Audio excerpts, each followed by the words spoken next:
Hello, Kramer here.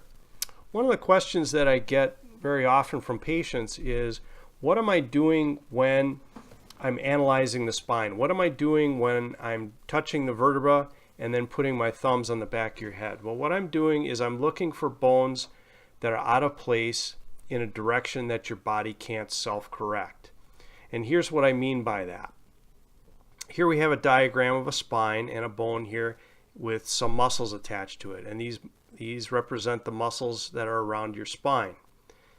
You have muscles that go up and down, side to side, and at all kinds of angles, and what they can do is they can tilt your spine, they can move this bone side to side, and you have all the musculature to do that.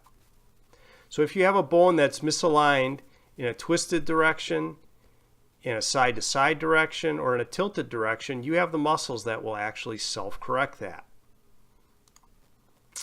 Looking at a spine from the side, you have muscles here that tilt and muscles that pull a bone forward, so that if you have a tilting misalignment of that bone, you have muscles that can self-correct that. If you have a bone that goes backwards, you have muscles here. You don't exactly have this muscle, but you have muscles in your chest and your stomach and around here that will pull that bone forward. But if you have a bone that goes forward, you don't actually have this muscle here. That muscle does not exist. If it did exist, it would actually have to connect to something outside of your body, in back of your body, in order for it to be able to pull that bone backwards. So when you have a bone that misaligns forward, it gets stuck.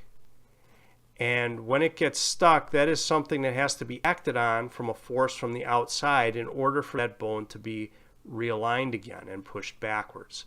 So in between C7, which is right here, and L5, the major direction that your body cannot self-correct in any of those bones is forward.